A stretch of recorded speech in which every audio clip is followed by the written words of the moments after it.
여러분, 우리가 상속자로 하나님이 약속을 주셨어요. 근데 현실의 삶은 고난이죠. 그래서 한 가지 주신 게 있는데 그게 바로 기도의 특권입니다. 우리의 무력함이 여기에 있다는 것이에요. 현재의 고난을 이겨나가야 되는데, 근데 그러려면 하나님의 도우심을 받아야 되는데, 하나님은 우리의 인생 걸음을 인도해야 되는데, 그러려면 기도해야 되는데, 근데 문제는 뭐냐? 기도의 연약함을 어떻게 기도해야 될지를 모르는 이런 가운데 있다는 것이에요. 그래서 성령님이 우리의 연약함을 도우신다는 것입니다.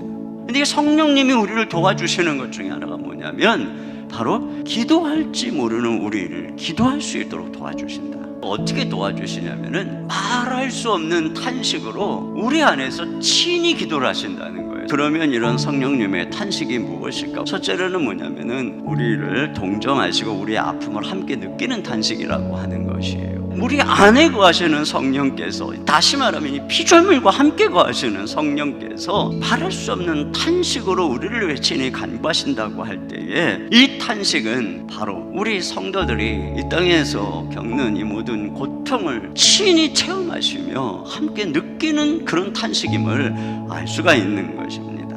그래서 성령님은 고난의 때에 우리가 하나님 앞에 나아갈 때에 말할 수 없는 탄식으로 우리의 이 고통을 헤아려 주십니다.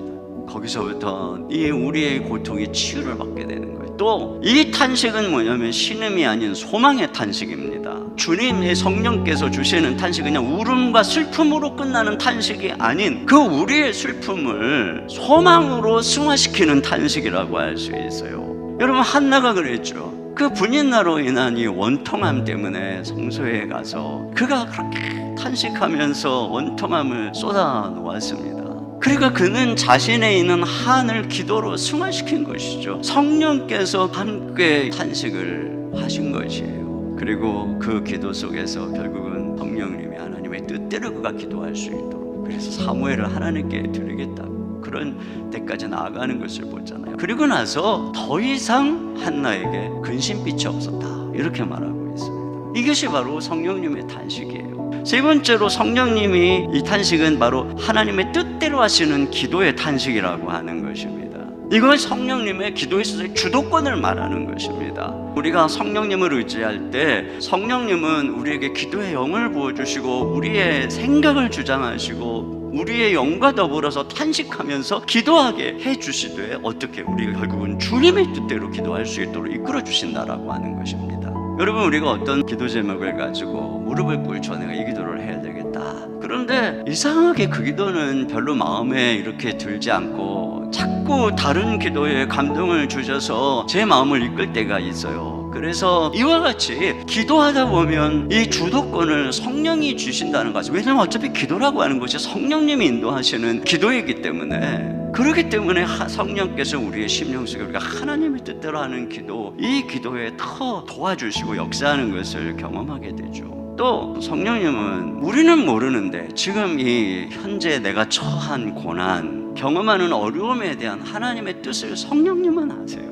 그리고 지금 우리가 처해 있는 이것을 통해서 이루고자 하는 목적도 성령님은 아세요. 그러니까 성령께서 우리 기도를 도와주실 때 우리 바로 그 기도를 하게 하시는 거예요. 그 목적을 이룰 수 있도록 하나님의 뜻대로 우리 가운데 성령이 역사하셔서 우리가 그 기도를 하게 하는 거예요. 그리하여 신자는 기도로 현재의 고난을 이길 뿐 아니라 현재의 고난 속에 숨겨져 있는 하나님의 뜻을 잉태하는 데까지 나가는 거죠. 여러분, 다윗이 얼마나 사울에게 고통을 당하면서 이해 안 되고 화가 나고 울분이 토해지는 그런 상황이었겠습니까? 얼마나 이유 없이 사람들이 다윗을 참소하고 비난했습니까? 얼마나 많은 죽음의 위기를 맞닥뜨리게 되었습니까? 그때마다 다윗이 한 것은 부르짖는 것이었어요. 마음의 원통함을 하나님께 다 쏟아놓으면서 부르짖는 것이었어요. 이게 바로 성령님의 탄식 속에 하는 기도죠. 이렇게 고난을 이기도록 만드는 것이 복음이라고 하는 것이에요. 왜 성령님이 고난의 때에 특별히 기도를 돕는가? 아까 말씀드렸죠. 우리가 예수를 믿는다고 하나님의 상속자가 됐다고 갑작스럽게 뭐 바뀐 거 하나도 없어요. 그대로예요. 그대로 현재의 고난. 그러나 한 가지 줬다 그랬지, 기도.